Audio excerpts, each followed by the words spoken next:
hombre no honra a Cristo y honra tal vez a un hombre, o el hombre escribe el libro para darse gloria a sí mismo, Aleluya, o contar su propio testimonio, bienvenido sea. Pero toda cosa debe honrar en primer lugar a Cristo. Amén. Y un lindo desafío que me ha puesto el hermano Eduardo a hacer este seminario. Voy a usar harta pantalla, así que si usted quiere tomar apunte, mis clases suelen ser así con PowerPoint. Y vamos a hablar un temazo que es acerca del Espíritu Santo, Pentecostés y la continuidad de los dones, basado en el relato histórico del Corpus Lucano, que es el Evangelio de Lucas y Hechos. Acuérdense que el libro de Hechos, donde están los primeros registros de la obra gloriosa del Espíritu Santo, Amén, así es. lo escribe Lucas. Y Lucas no era uno de los apóstoles, sino que era un médico que él investigó a los testigos oculares para primero narrar la vida y la pasión de nuestro Señor Jesucristo y luego los hechos de los apóstoles. Por eso el Corpus Lucano es importante para cualquier desarrollo neumatológico o del estudio del Espíritu Santo. Ahí hay una imagen del grabado de la Biblia de Lutero, de Gustave Doré. Ahí está el Pentecostés, ese cuadro es mucho más grande y están las lenguas de fuego posadas sobre los hombres que estaban en el aposento alto, ¿no es cierto?, en el día de Pentecostés, y vino ese viento recio que llenó la casa, y esas ascuas o lenguas de fuego se posaron sobre cada uno de ellos. ¿Qué vamos a estar hablando hoy? Ahí ustedes ven una paloma mojada. Una paloma mojada le va a costar siempre volar, porque es una paloma que se ha contristado. Y lamentablemente respecto a los dones, la discusión es vigente, no es algo reciente, que los bautistas y los reformados por un lado y los pentecostales por otro, sino que siempre ha habido este tipo de discusión y que existen posiciones, como decía acá el hermano Eduardo en la introducción, para que los cesacionistas se pasen a nuestro bando continuistas. Aquí él perfiló dos bandos, por un lado los continuistas y por otro los cesacionistas. Pero lo que les quiero recalcar, mis amados hermanos, es que la autoridad final no es la experiencia contemporánea ni tampoco la tradición de la iglesia, sino que la Escritura.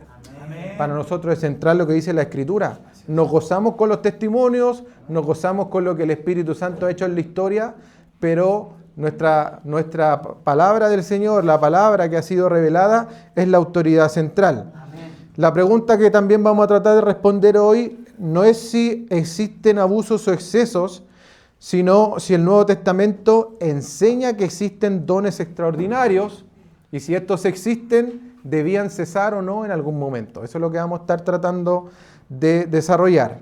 Y para explicarles a los hermanos, cesacionismo es una línea de hermanos que creen que ciertos dones terminaron con los apóstoles. Eso significa cesacionismo. Y el continuismo es la otra vereda que dice los dones permanecen hasta el retorno glorioso de Cristo. Y este estudio va a seguir la metodología clásica. Vamos a ir a la exégesis primero, es decir, al texto bíblico y luego la historia. Siempre me gusta ir desde el texto hacia la historia. Vamos a examinar la evidencia bíblica y, como les decía, nos vamos a basar en Lucas y Hechos, pero también vamos a pasar por algunos aspectos de la historia de la iglesia y nosotros los debemos considerar como testigos secundarios, ¿ya? Primero, ¿qué sabemos de Pentecostés? Que tiene un trasfondo profético. Es el cumplimiento de una profecía. Busque algún varón o hermana, Hechos 2, 14 al 18, por favor. El que lo encuentre primero lo lee, va a ser bien participativo para que escuchemos las voces de varios hermanos. Hechos 2, 14 al 18. Léelo, hermano.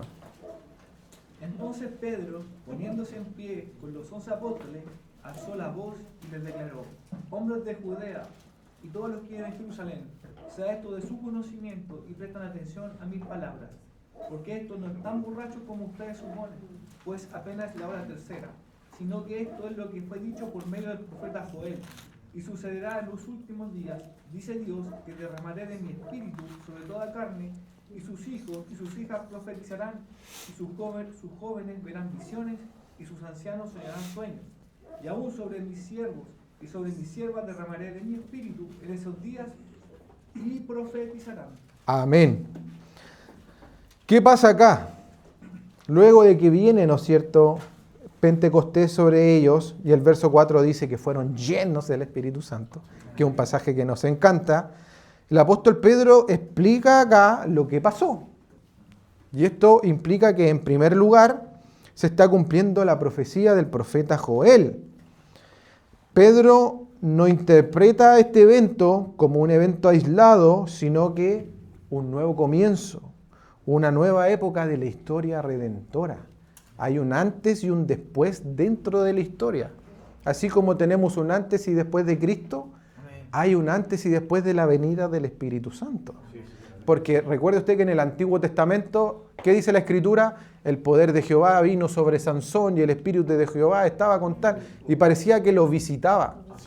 Entonces, muchas veces nosotros en esta época cometemos el error de invocar el Espíritu para que nos visite, pero no puede visitarnos porque ya está acá. Simplemente podemos avivar el Espíritu o contristar el Espíritu.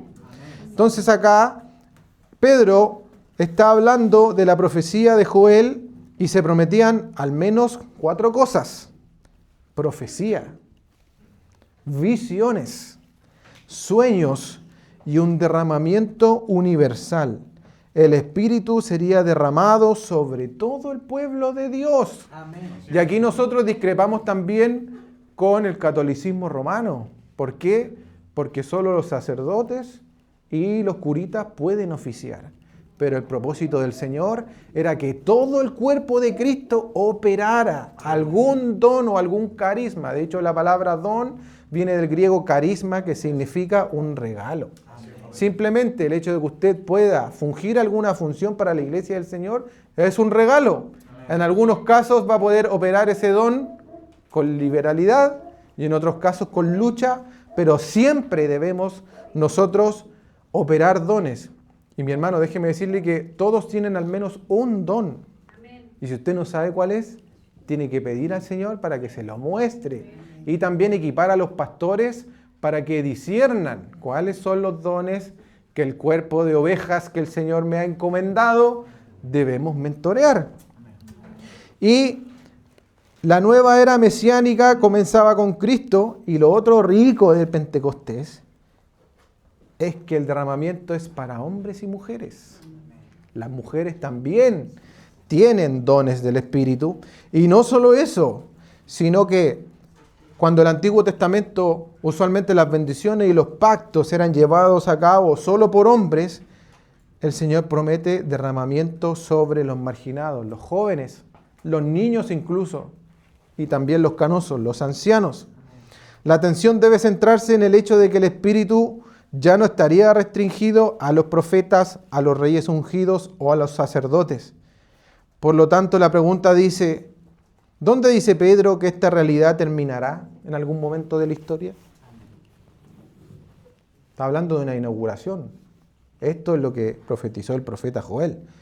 Y el texto acá no dice que va a haber un límite. Esto es una promesa para las generaciones futuras. Seguimos ahí en Hechos 2, pero ahora le voy a pedir a otro hermano que lea Hechos 2, 37 al 39. Donde la Biblia de las Américas dice los efectos del sermón de Pedro. ¿Encontró alguien? Hechos 2:37. Léalo por favor, mi hermana. Cuando oyeron esto, todos se sintieron profundamente conmovidos y le dijeron a Pedro y a los otros apóstoles: hermanos, ¿qué debemos hacer? Arrepiéntanse y bautícese cada uno de ustedes en el nombre de Jesucristo para perdón de sus pecados.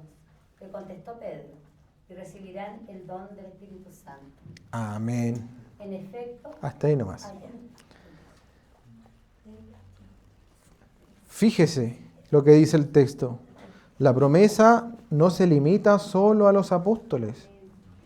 Dice, la promesa es para ustedes, los judíos presentes que estaban ahí, y para sus hijos, generaciones futuras. Esto no va a quedar acá. Esto no es un secreto del aposento alto. No es una conspiración. Y después dice, acá la NBLA dice, para todos los que están lejos. El Señor le plació que en 2026 años más hubieran hermanos en La Pintana, Chile, recibiendo al Espíritu Santo. Gentiles. Se extiende a hijos y descendientes. Por eso puse las patitas en la paloma. Es la base del Pentecostés. Incluye a los gentiles, a nosotros, pero se relaciona con el llamado de Dios, que cuál es, dice el verso 38, arrepiéntanse y sean bautizados para que luego reciban el Espíritu Santo. Hay una especie de patrón que no es totalmente regulativo, pero sí está dirigido a los que el Señor llamare. La Biblia de las Américas, acá en el verso 39 dice, esta promesa es para ustedes, para sus hijos y para tantos como el Señor nuestro Dios llame. Amén. El llamado del Señor es a través de su Espíritu, y todo aquel que ha sido despertado por Él mismo puede venir al Señor. Y este llamado, a la luz de este pasaje, indica que el Pentecostés o este derramamiento continúa mientras Dios siga llamando personas. Amén. Y yo no sé usted, pero hasta el día de hoy se siguen convirtiendo y sanando personas y pasados siendo transformados, nuevas realidades, metanoias, conversión, arrepentimiento y vida. Ese es el alcance abierto hasta que la obra salvadora de Dios termine. Y el apóstol Pedro dice en un pasaje que el Señor retrasa su venida para que muchos procedan ¿a qué? Al arrepentimiento. Muchos continuistas consideran este versículo uno de los más importantes, así que si usted marca su Biblia, marque ahí ese pasaje de Hechos 2, 37 al 39 como uno de los más importantes para demostrar la permanencia del Pentecostés, que no es un evento aislado, sino que es una inauguración, es una nueva realidad a la cual participa la iglesia. Ahora, ¿cómo actúa este Espíritu Santo y cómo actúa este derramamiento? Debemos saber que el Espíritu Santo no es una fuerza, como dicen los testigos de Jehová. El Espíritu Santo es una persona. Una de las tres personas de la Trinidad. Igual en deidad y gloria que el Hijo, igual en deidad y gloria que el Padre. Ahora, lamentablemente, en nuestras divisiones evangélicas, cada sector de la iglesia exacerba a una de las personas de la Trinidad.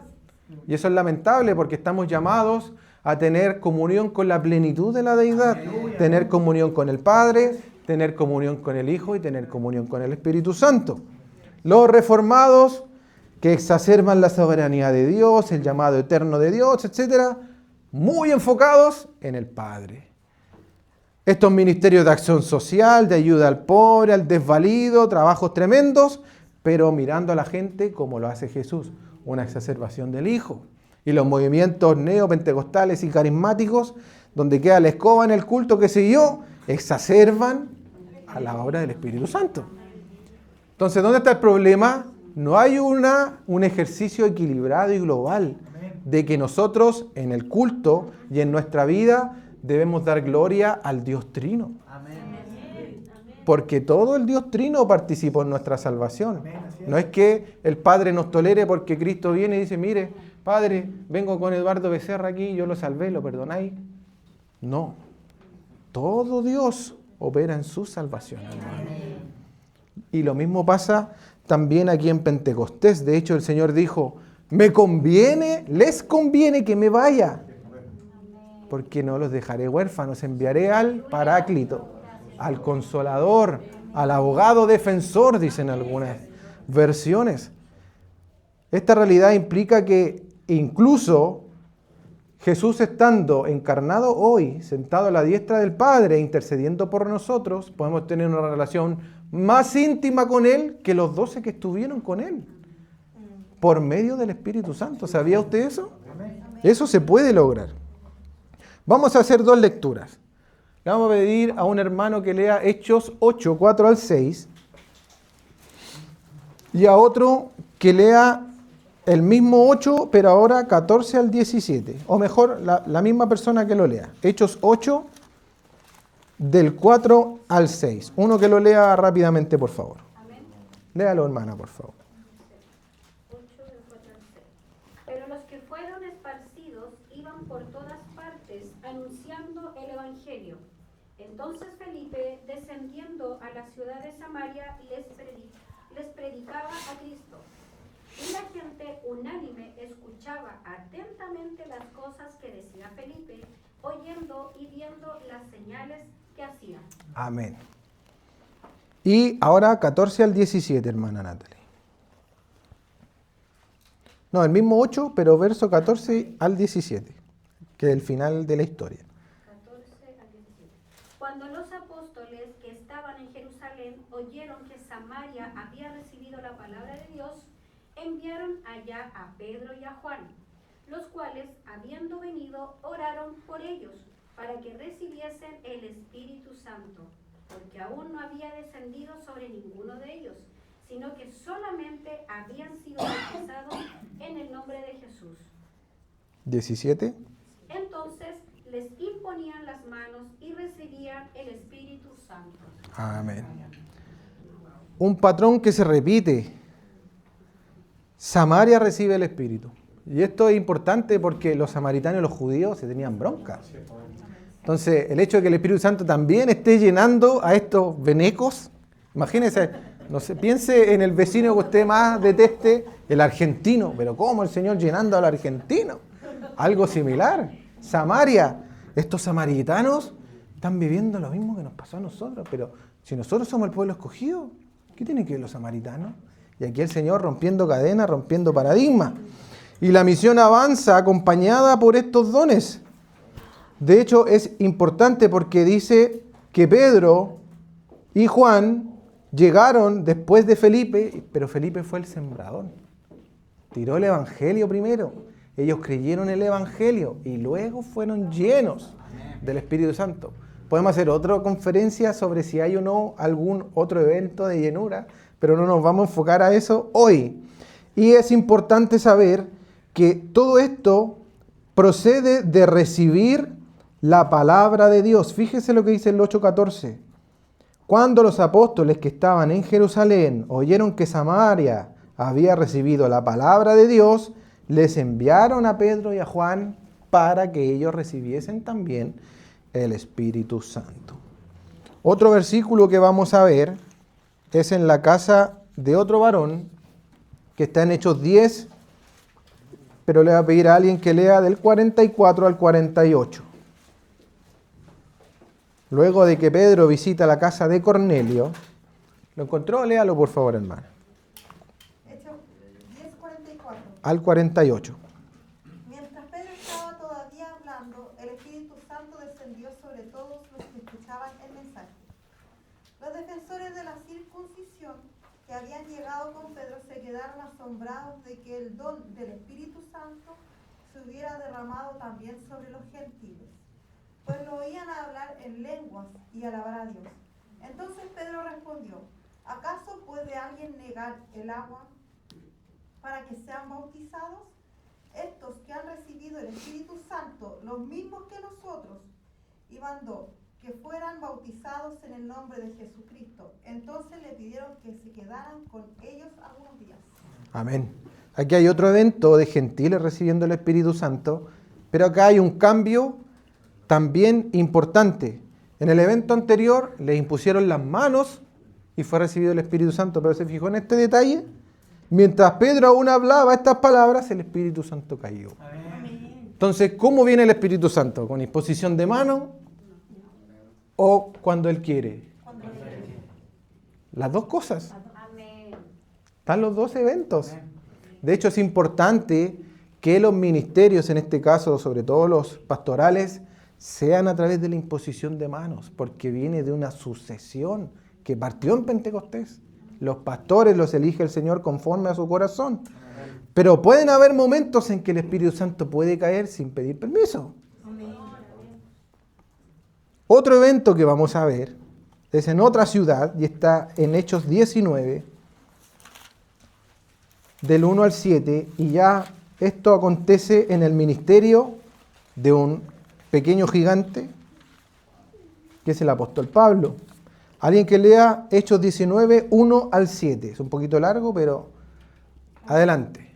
Aconteció que entre tanto que Apolos estaba en Corintio, Pablo, después de recorrer las regiones superiores, vino a Éfeso y hallando a ciertos discípulos les dijo: ¿recibisteis el Espíritu Santo cuando creísteis? Y ellos dijeron: ni siquiera hemos oído si hay Espíritu Santo. Entonces dijo: ¿en qué pues fuiste bautizados? Y ellos dijeron: en el bautismo de Juan. Y dijo Pablo: ¿Cuán bautizo? Bautizó. Sí, ¿cuán bautizo? Bautizó. Juan bautizó con bautismo de arrepentimiento, diciendo al pueblo que creyesen en aquel que vendría después de él, esto es, Jesús el Cristo. Cuando oyeron esto, fueron bautizados en el nombre del Señor Jesús, y habiéndoles impuesto Pablo las manos, vino sobre ellos el Espíritu Santo, y hablaban en lenguas y profetizaban. Eran por todos unos 12 hombres. Amén. Los discípulos de Éfeso reciben el Espíritu Santo, pero ahora a través de la imposición de manos de otro, el apóstol Pablo. Ahora, ¿por qué Lucas recopila tantos testimonios en los cuales el Espíritu Santo viene? ¿Por qué cree usted? Para confirmar. Es porque tiene que quedar claro que el Espíritu Santo es la señal que autentifica a los creyentes. Y estos vienen de todos los pueblos y viene sobre los samaritanos, sobre los judíos, sobre los de Éfeso. ¿Para qué? Para fundar un solo reino, compuesto por todos los hombres. Por lo tanto, lo que Lucas quiere decir acá en primer lugar es que el Espíritu Santo es lo que une al cuerpo de Cristo, es la amalgama que pesca que todos los órganos se adosen a la cabeza que es Cristo. Nosotros estamos unidos a esta cabeza de Cristo, que es Cristo, a través de la obra del Espíritu Santo. Samaritano, judío, efesio, turco, lo que sea.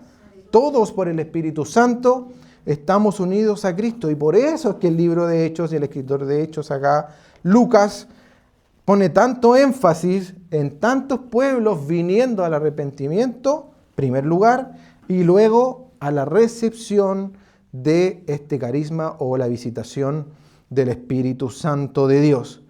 Y no solamente eso, vemos que en algunos casos se ponen a profetizar, en otros casos se ponen a hablar en lenguas, y estos son los que ya nos competen el día de hoy, que son los dones. ¿Ya? Y estos dones aparecen en primer lugar en las iglesias locales. Vamos a 1 Corintios 12.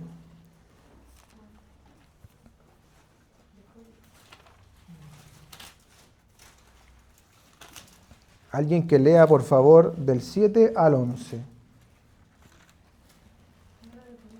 12 del 7 al 11. Amén. Léalo, por favor. A cada uno se le da una manifestación especial del Espíritu para el bien de los demás. A uno Dios les da por el Espíritu palabra de sabiduría, a otros por el mismo Espíritu palabra de conocimiento, a otros fe por medio del mismo Espíritu, a otros y por ese mismo Espíritu dones para sanar enfermos, a otros poderes milagrosos, a otros profecía, a otros el discernir espíritus, a otros el hablar en diversas lenguas y a otros en interpretar lenguas. Todo esto lo hace un mismo, único Espíritu, quien reparte a cada uno según Él lo determina. Amén. Otro aspecto lindo acá, que autentica también a la iglesia, y no solo una jerarquía o una cúpula de elegidos, es que los dones no se manifiestan solo en los apóstoles. Si bien es cierto, eran muy nutridos y muy llenos de dones, las congregaciones empiezan a recibir dones diversos. Y acá hay una de las listas famosas de dones. Si usted lo quiere marcar ahí, ahí está una de las primeras listas de dones, donde nosotros podemos ver cómo se manifiestan y también cómo se describen brevemente. La mayoría de los creyentes de Corinto no conocieron a Jesús personalmente. Muchos tampoco eran apóstoles. Sin embargo, podemos ver que había muchos dones en esa iglesia. Y también mucho pecado. Pero la carga de la prueba ahora recae sobre aquellos que afirman que los dones iban a pasar. Y esto es importante también porque, fíjese lo que dice el verso 11, dice, pero todas estas cosas, es decir, todas estas manifestaciones de dones, las hace uno y el mismo Espíritu y distribuyendo individualmente a cada uno según su voluntad. Aquí mi Biblia, ese su está con mayúscula porque significa que se está refiriendo al Señor. Hay un principio que regula a estos dones y está en 1 Corintios 13:1. Ahí mismo dice, si yo hablara lenguas humanas y angélicas, pero no tengo amor, he llegado a ser como metal que resuena o címbalo que retiñe. Eso es un platillo de batería. Puro ruido, pocas nueces. Los dones son ordenados por el amor. No a uno mismo, el amor a la iglesia.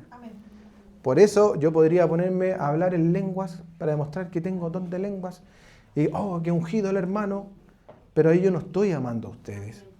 Porque el amor, lo que implica en este caso, es que yo les ame y de lo poco que podría entregarles es más valioso que yo pueda abrirles la palabra, en vez de que perdamos el tiempo en una aparente manifestación.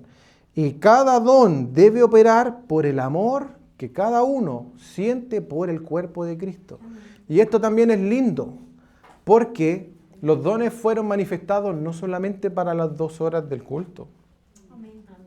Usted puede estar en el trabajo y viene alguien con problemas y venir, palabra de conocimiento a usted y decirle justo lo que esta persona está necesitando escuchar. No solamente las 2 horas del culto.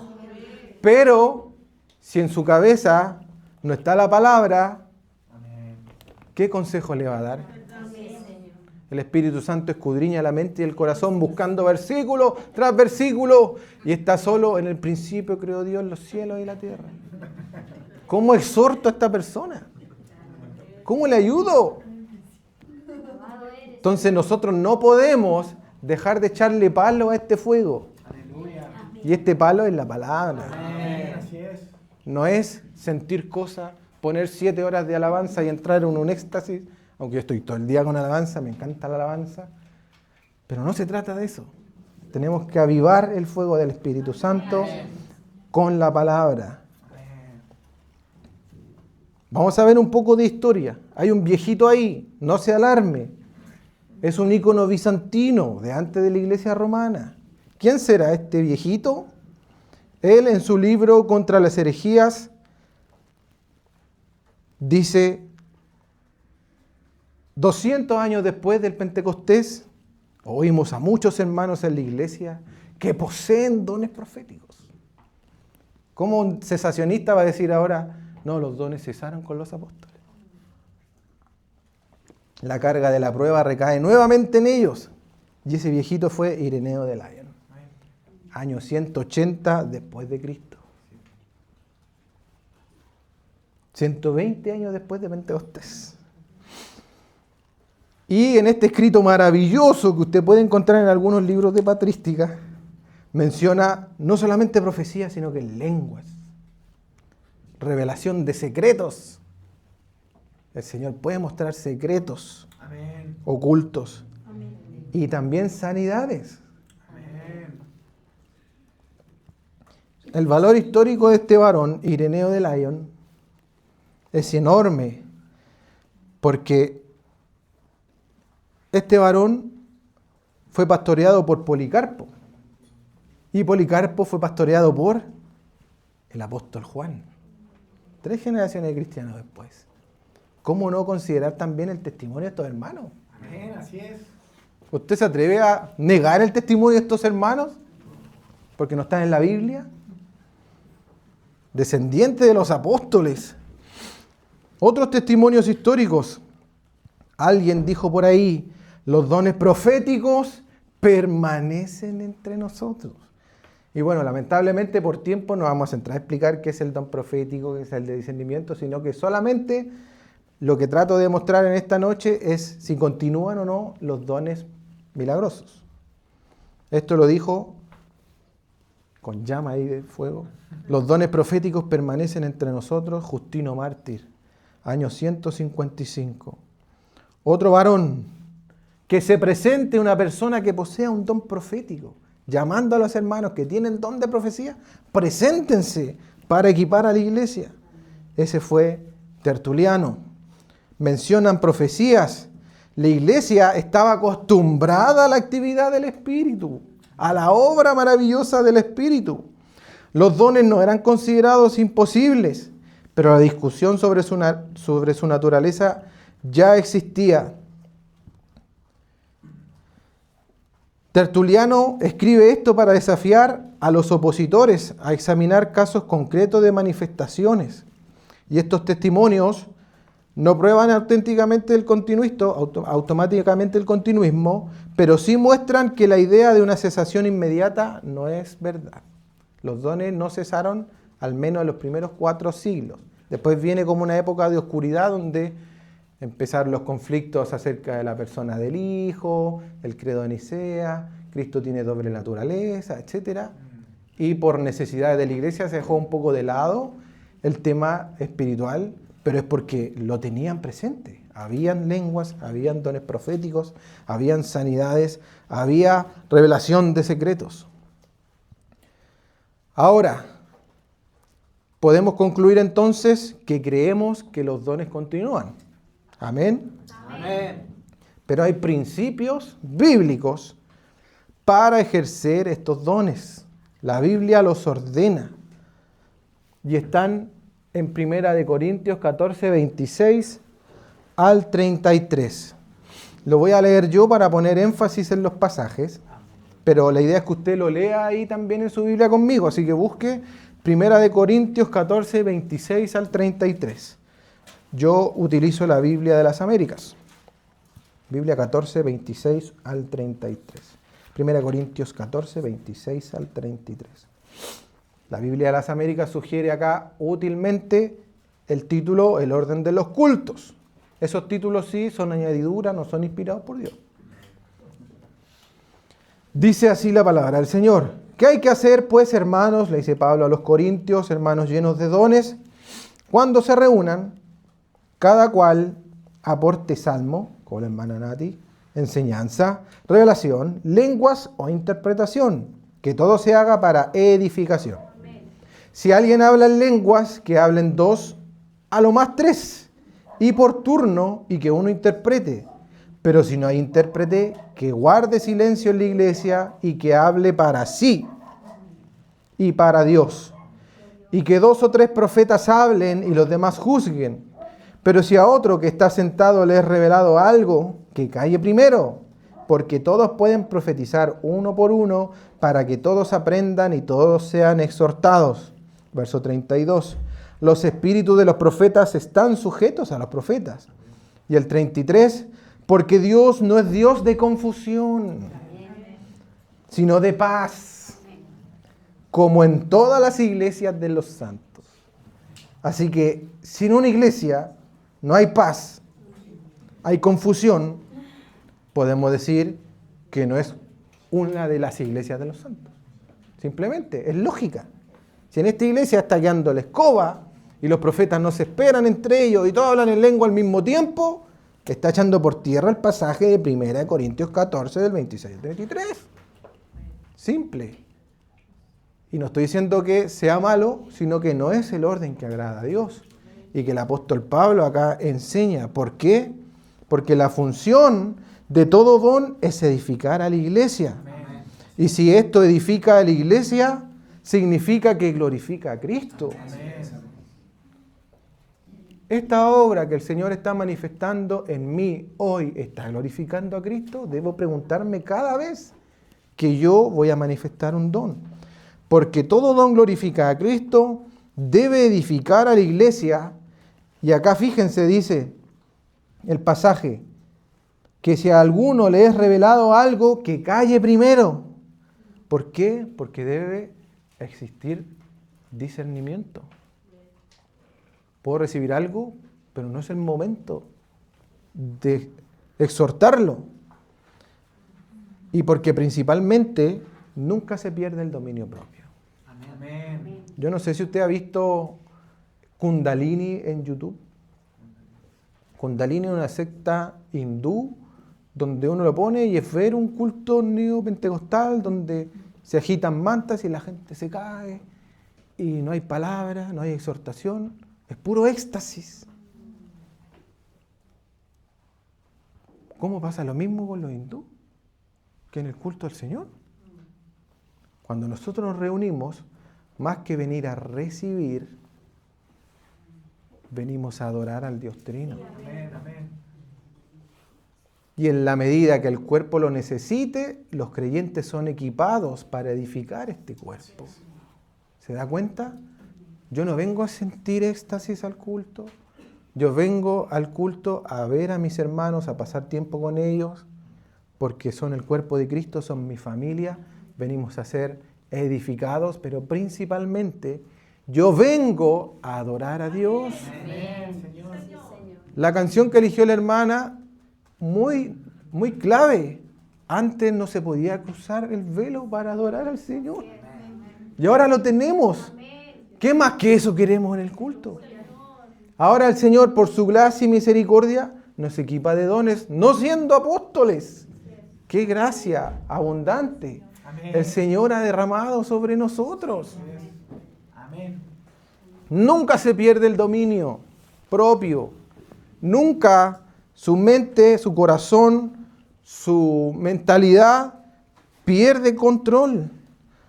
Porque los dones funcionan bajo esta autoridad dada por la palabra del Señor. Así es. Esta es la autoridad. Amén. Y el Espíritu nunca contradice la Escritura. Amén. Nunca. No se te ha revelado el nombre, dicen algunos. Contradicen la Escritura. El Señor me mostró que debería meterme con esta hermana que está casada y Él va a confirmar mi ministerio igual, aunque esté en pecado. Contradice la Escritura. Amén. Así es. Pueden venir revelaciones que pueden nacer de nuestra carnalidad, son deseos.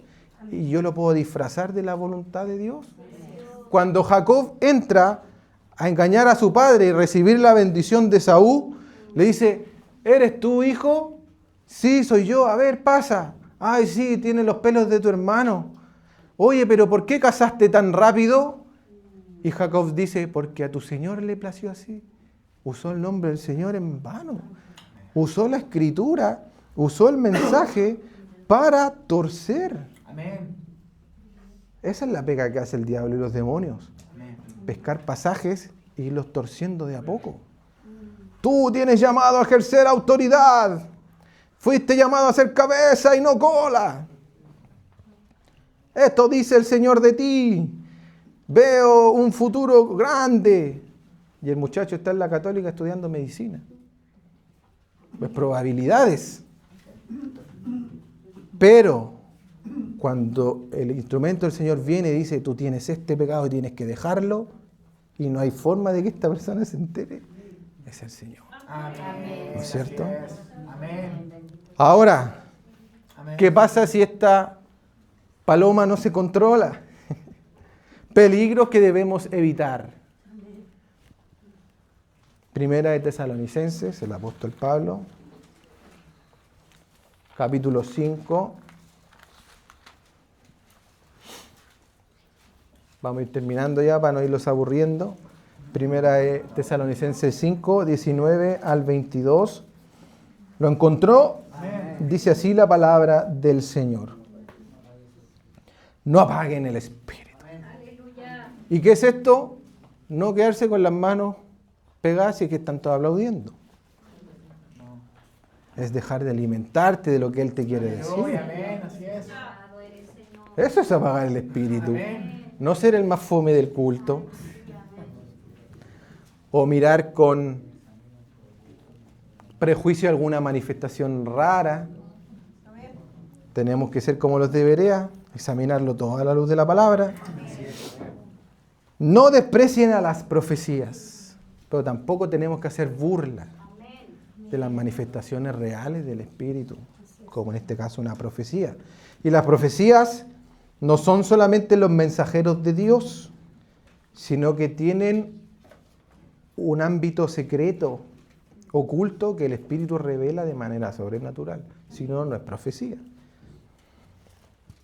Antes bien, examinadlo todo cuidadosamente, retengan lo bueno y absténganse de toda forma de mal.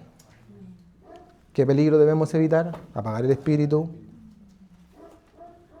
confundir emoción con espíritu. Una vez mi pastor fue a visitar a una hermana que dejó de ir como 2 meses a la iglesia. Le dijo, hermana, ¿por qué dejó de ir a la iglesia? Hay pastores que usted no me hace llorar. Y mi pastor ahí con ira santa dice, hermana, perdón, pero si el hecho de que usted estaba condenada al infierno, Cristo bajó del cielo, cruzó el abismo por usted, lo tomó de su mano, le cambió los ropajes sucios, le dio nueva vida, y eso no la hace llorar, yo ya no puedo hacer más. No podemos confundir emoción con espíritu. Puede ser que hoy día estemos todos calladitos, pero el Espíritu del Señor esté acá. Así es, Señor, así es. Le pasó a Elías. Terremoto, granizo, vientecito.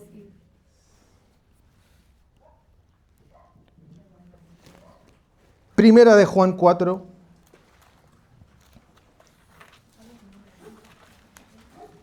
Casi al final de la Escritura, cerca del Apocalipsis. Primera de Juan 4, 1 y 2. ¿Lo encontró? Amén. Dice así, amados, no crean a todo espíritu.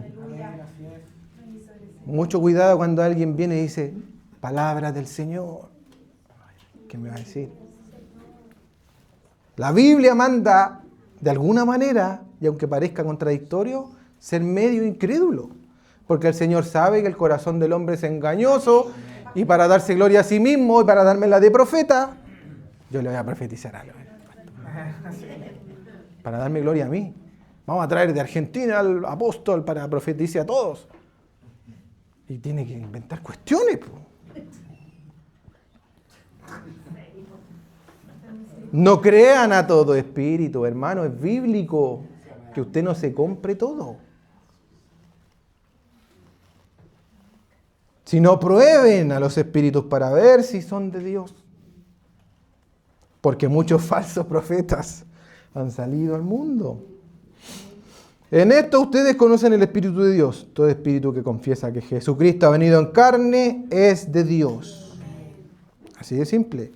Si esta profecía va en función de que tú cumplas mejor el propósito que Cristo tiene para tu vida, es de Dios.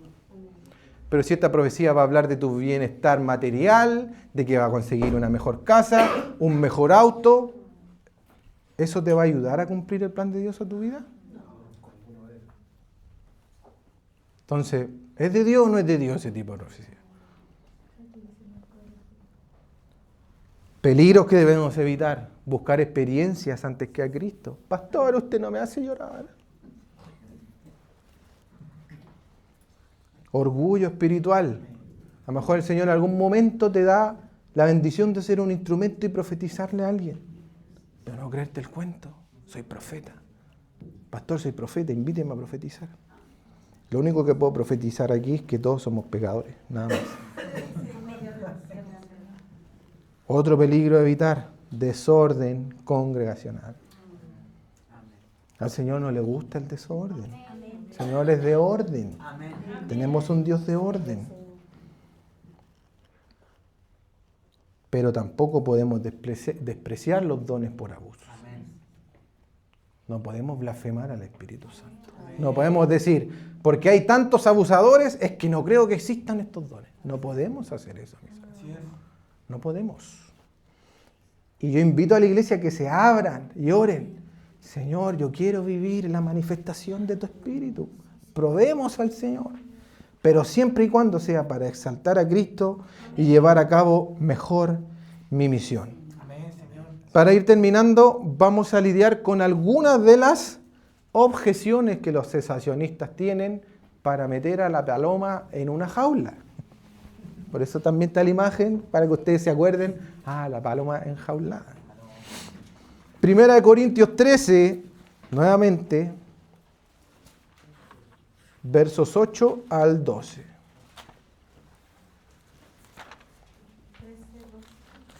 Primera de Corintios 13, del 8 al 12.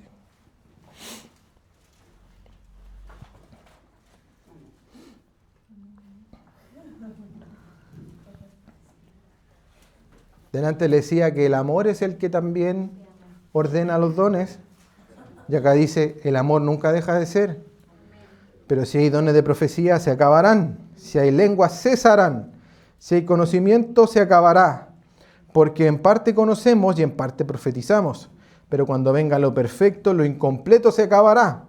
Cuando yo era niño, hablaba como niño, pensaba como niño, razonaba como niño. Pero cuando llegué a ser hombre, dejé las cosas de niño. Pero ahora vemos por un espejo veladamente. Pero entonces veremos cara a cara. Ahora conozco en parte, pero entonces conoceré plenamente cómo he sido conocido. Pablo conecta o nos revela un momento en que van a desaparecer ciertos dones. ¿Se dio cuenta? Pero el amor nunca deja de ser. Pero ¿en qué momento va a cesar el don de profecía? ¿Se acabarán las lenguas? ¿Se acabará el conocimiento? Cuando venga lo perfecto. Y el verso 10 dice que lo perfecto es verle al Señor cara a cara.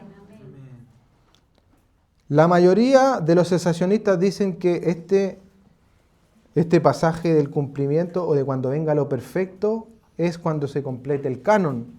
Una vez que tengamos la Biblia completa, porque acuérdense que ellos no tenían Biblia, necesitamos los dones para autenticar que detrás de esta obra está el Señor. Ellos no tenían esto para saber si lo que estaba pasando era la voluntad de Dios.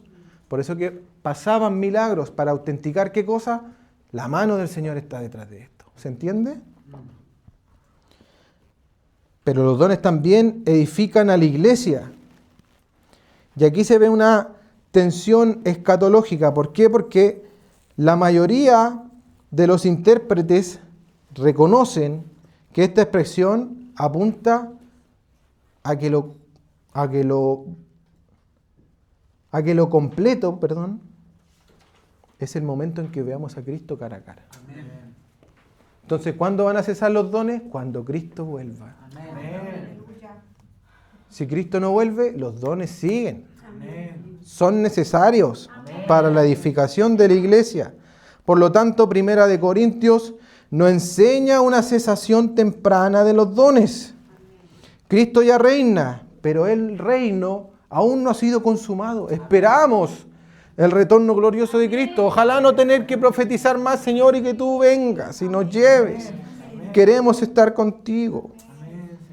El canon bíblico acá no aparece en ese contexto. La consumación final sigue siendo futura.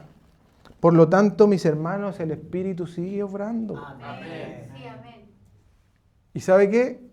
Con el mismo poder que actuó en estos relatos. Amén. Amén, Señor. ¿Y por qué no actúa así hoy?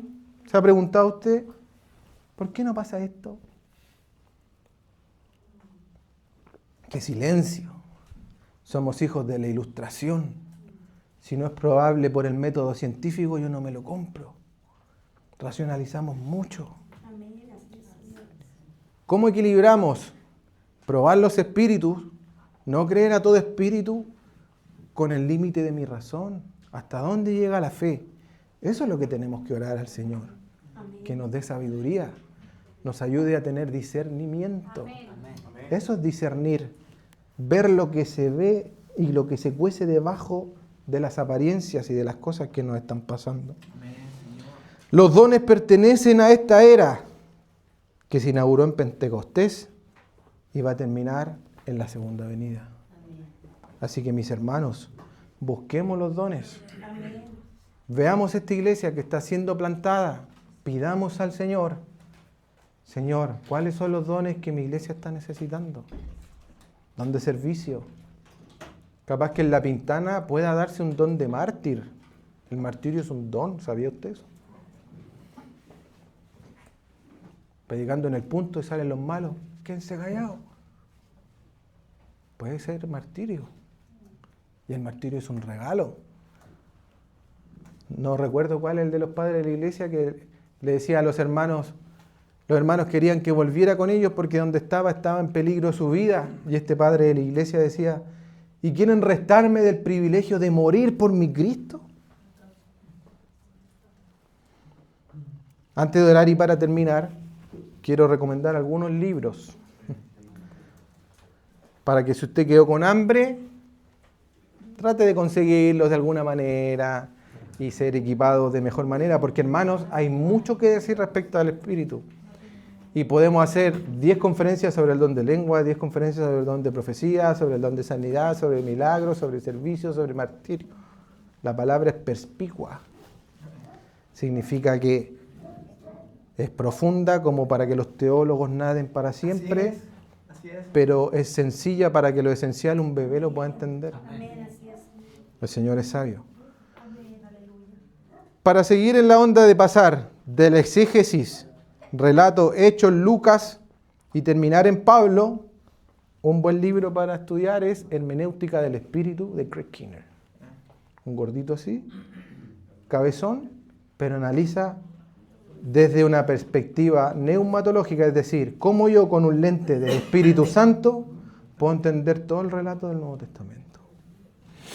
El mismo autor tiene una explicación del Corpus Lucanos, Lucas y Hechos, que se llama Entre la historia y el Espíritu, el testimonio apostólico del libro de Hechos. Y parte de esta conferencia la basé en este tercer libro, El Espíritu Santo y sus dones, viviendo en plenitud y unidad, los tres de Craig Keener. ¿Sabe lo curioso de Craig Keener? Que es pastor bautista. Y mire los siguientes. Para estudiar el don de lenguas, lenguaje del cielo, de mi pastor Sam Storms. Hablar en lenguas de un asambleísta Robert Menzies. Y un libro para estudiar sobre el bautismo en el Espíritu Santo. Oh, no avanza. Vamos a apretar el botón. Gozo inefable de Martin Lloyd-Jones. Así que si usted quiere profundizar, le invito. No rechace estos libros. No contristes al Espíritu. El Señor equipó a estos varones para enseñarnos. Amén, así es. Y apagar el espíritu es no querer comer palabra. Amén. Oremos.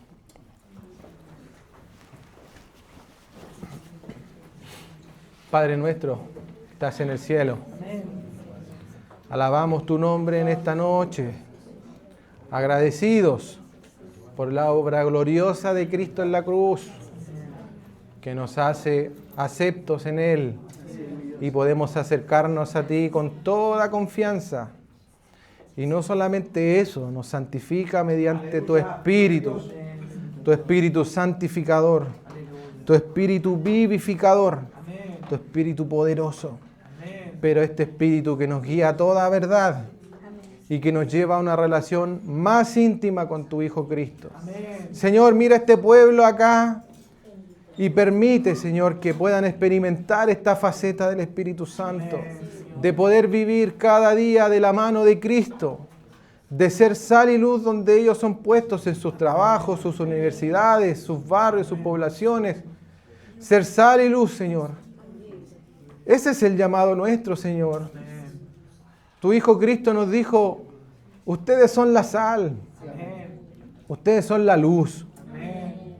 Necesitamos reflejarlo a Él y para eso necesitamos desesperadamente la manifestación poderosa de tu Espíritu, Señor. Que visite a este pueblo, Señor, y lo sea limpiando de todo mal, de toda maldad, de todo yugo, Señor, de toda carga, de todo vicio que lo aleja de ti. Haznos cada vez más y más santos, Padre Celestial. Tu palabra dice que tenemos que ser santos porque si no nadie verá tu gloria, Señor. No solamente nosotros queremos ver tu gloria, sino que los que no te conocen puedan ver esta gloria, Señor. Que tu Espíritu Santo siga llenando a cada uno de estos hermanos. Sabemos que esta época inaugurada muchas veces nosotros no la entendemos, la desentendemos y nos olvidamos que este Paráclito, este Consolador está con nosotros, Señor. No está en un rincón de la casa, en un rincón del mundo, sino que está en todo lugar, pero principalmente, a pesar de nuestros pecados, le ha placido morar en nosotros, Señor. Tu Espíritu Santo mora en nosotros y queremos, Señor, manifestar a Cristo con la ayuda de este Espíritu, Señor. Equipa a tu iglesia con los dones mejores, Señor. Equipa a este pueblo con dones mejores, Señor. Equipa también a la iglesia de Laguna Verde con dones, Señor. Con ministerios, Señor. Levanta tú, Señor, muchos siervos, muchos obreros, muchos maestros, Señor, profetas, exhortadores, consejeros, Señor. Los dones que tu iglesia necesita, Señor. Así que sé tú levantando a cada uno de ellos, Señor. Te lo imploramos en los méritos de nuestro